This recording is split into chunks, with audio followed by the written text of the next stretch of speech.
In 1859, a respectable London woman named Mrs. Whitmore visited her physician with a list of symptoms: anxiety, insomnia, irritability, and what she delicately called nervous episodes. Her doctor, following the best medical practice of the day, diagnosed her with hysteria and prescribed a treatment that would make modern medical boards revoke his license instantly.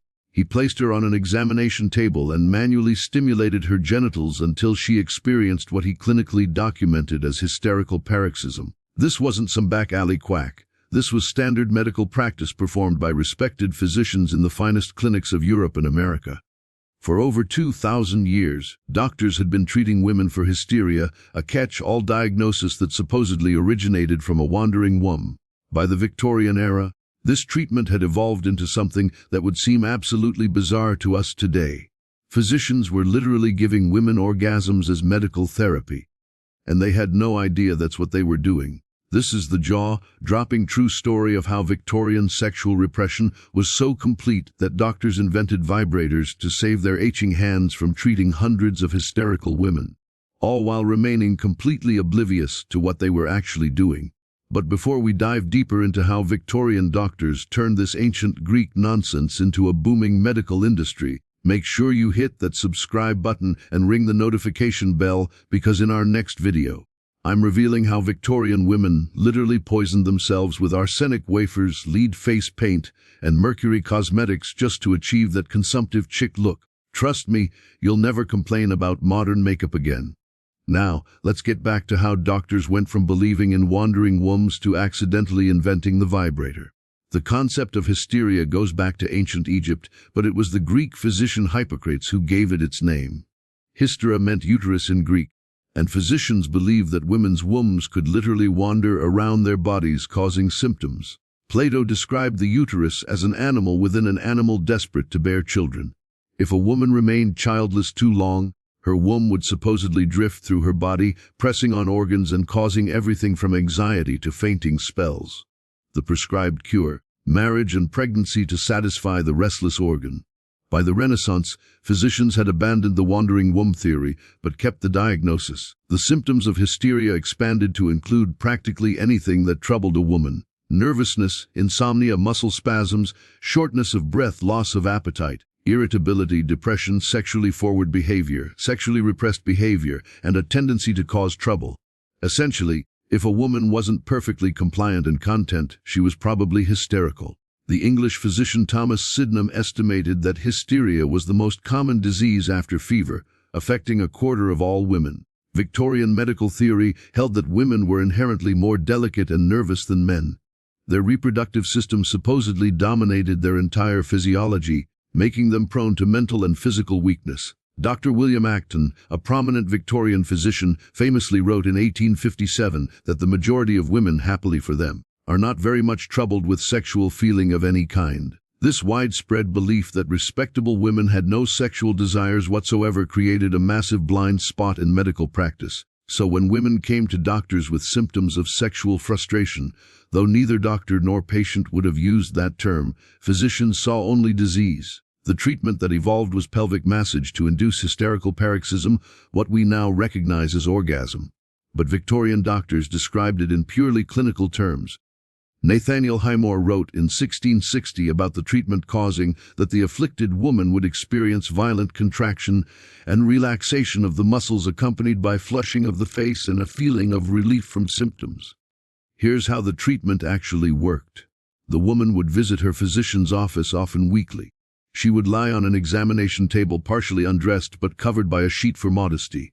The doctor would apply scented oils, usually lavender or rose, and begin massaging the vulva with a circular motion. Medical textbooks recommended continuing until the patient experienced paroxysm, described as sudden muscle contractions, flushed skin, and copious vaginal lubrication followed by profound relaxation. Dr. Russell Troll wrote in 1903 that achieving hysterical paroxysm could take over an hour and complained that it was the most tedious and demanding of medical procedures. Physicians genuinely viewed this as a chore. There was nothing sexual about it in their minds. They were simply inducing a medical crisis to relieve symptoms. It was as clinical to them as setting a broken bone. One doctor wrote that treating hysteria patients was hard work to the physician, requiring 1 to 1.5 hours of the doctor's time. The The treatment was extraordinarily common. By the late 1800s, physicians estimated that up to 75% of American women suffered from hysteria. In major cities, some doctors specialized exclusively in hysteria treatment, seeing dozens of women daily. Taylor's practice in New York advertised complete relief from nervous exhaustion and female troubles and employed multiple physicians to keep up with demand. Appointment books from the era show women scheduling regular weekly or bi-weekly sessions, often for years. Not all treatments happened in doctors' offices. Wealthy women could have physicians make house calls for private treatment, but the most popular solution was hydrotherapy at specialized clinics. The water cure involved directing high-pressure water jets at the genitals while the patient sat on specially designed chairs. European spas like Bath in England and Baden-Baden in Germany became renowned for their hysteria treatments. Women would spend weeks taking the waters, receiving multiple treatments daily. Rachel Maine, in her groundbreaking book, The Technology of Orgasm, documented how these water treatments work.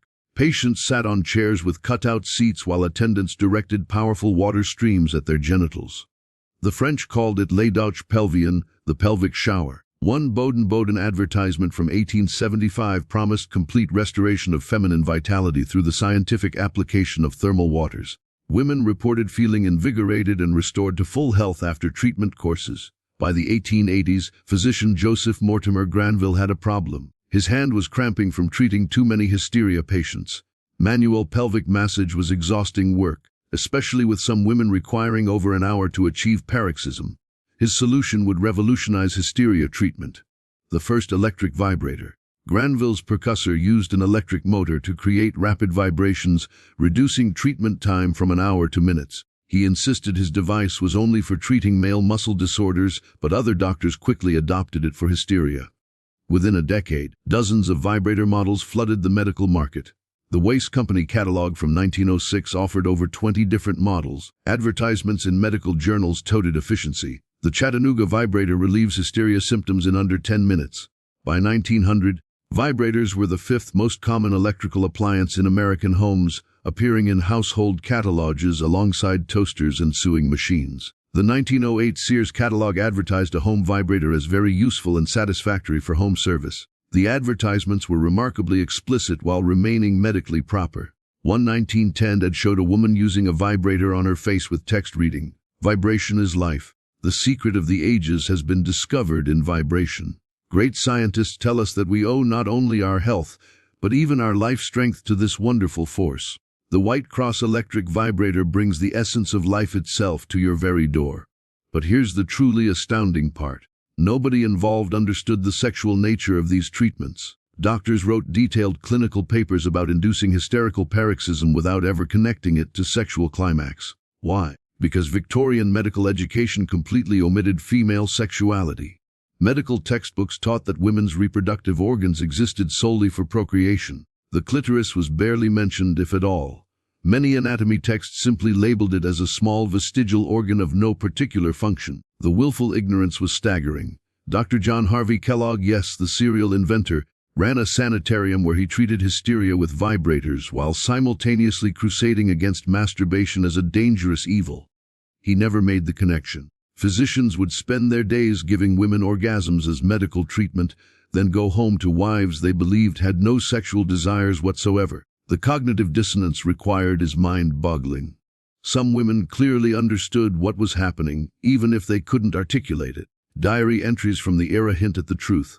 One anonymous woman wrote in 1892, "My weekly appointments with Dr. Harrison have quite restored my spirits. I find myself looking forward to Thursday afternoons with great anticipation."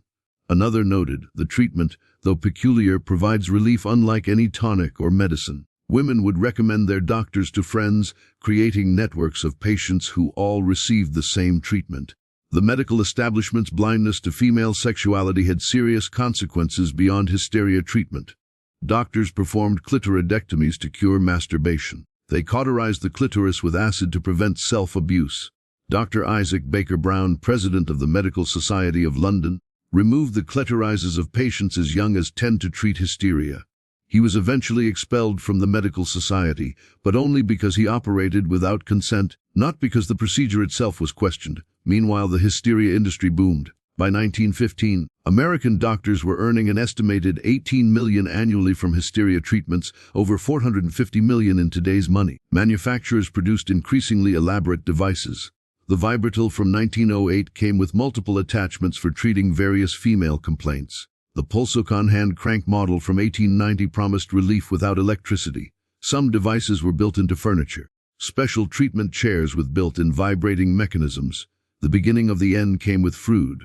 While his theories were deeply flawed, Freud at least acknowledged that women had sexual desires. He recognized that hysteria symptoms often had psychological rather than physical causes. By the 1920s, the American Psychiatric Association was moving away from hysteria as a diagnosis, but the real death nail came from an unexpected source: stag films. In the 1920s, early pornographic films began showing women using vibrators for clearly sexual purposes. Suddenly, the medical device that had been advertised in respectable magazines became associated with sexuality. Vibrators vanished from doctors' offices almost overnight. The Sears catalog dropped them by 1925. What had been a common medical treatment became taboo. Doctors quietly abandoned pelvic massage, and the vibrators gathering dust in medical cabinets were discreetly disposed of. The hysteria diagnosis officially disappeared from medical texts in 1952, but its legacy persisted. Women reporting legitimate medical concerns were still dismissed as hysterical or emotional. The term became a catch-all for discounting women's experiences. It wasn't until the 1960s in the work of researchers like Masters and Johnson that female sexuality was properly studied. They discovered what those Victorian women knew but couldn't say, that the hysterical paroxysm doctors had been inducing for centuries was simply an orgasm. Looking back, the entire episode seems almost impossible to believe. How could trained medical professionals not recognize an orgasm? How could they perform explicitly sexual acts while believing they were purely medical? The answer lies in the power of cultural blindness. Victorian society's absolute denial of female sexuality created a reality where doctors could literally give women orgasms all day long without recognizing what they were doing. Dr. Rachel Maines, who spent years researching this history, noted the irony. Victorian doctors were inadvertently providing the only sexual satisfaction many women got while believing they were treating a disease caused by lack of sexual satisfaction. The women who lined up for treatment knew something their doctors didn't. That hysterical paroxysm was the bright spot in lives otherwise devoid of sexual pleasure. The numbers are staggering. Over the 70-plus years of peak hysteria treatment 1851-1920, millions of women received regular pelvic massage in major cities. Some women visited their doctors weekly for decades. If we conservatively estimate that 10% of adult women received treatment and they averaged 20 sessions each, that's tens of millions of medically administered orgasms, all performed by doctors who had no idea what they were doing. This history matters because it shows how completely medical practice can be warped by cultural assumptions. These weren't fringe practitioners. They were the most respected physicians of their era, trained at the finest medical schools, following accepted protocols. Yet, they were so blinded by their culture's denial of female sexuality that they couldn't recognize the obvious truth literally at their fingertips. So the next time someone dismisses women's health concerns as hysteria, remember this. For centuries, the medical establishment was so ignorant of women's bodies that they accidentally invented vibrators while trying to treat a made-up disease. They were so convinced that women had no sexual desires that they couldn't recognize an orgasm when they caused one. The treatment of hysteria remains one of medical history's most bizarre chapters, when doctors prescribed exactly what women needed while having absolutely no idea what they were doing. What's the most shocking aspect of this history to you? The medical ignorance, the cultural blindness, or the fact that vibrators were once as common in doctors' offices as stethoscopes? Let me know in the comments. And if you thought this was strange, wait for my next video. Why Victorian women ate arsenic for beauty. Trust me, the lengths they went to for a pale complexion will terrify you. Remember to like and subscribe, and be grateful for modern medicine that actually understands human anatomy. You've definitely earned that knowledge. Tentar Novante BG.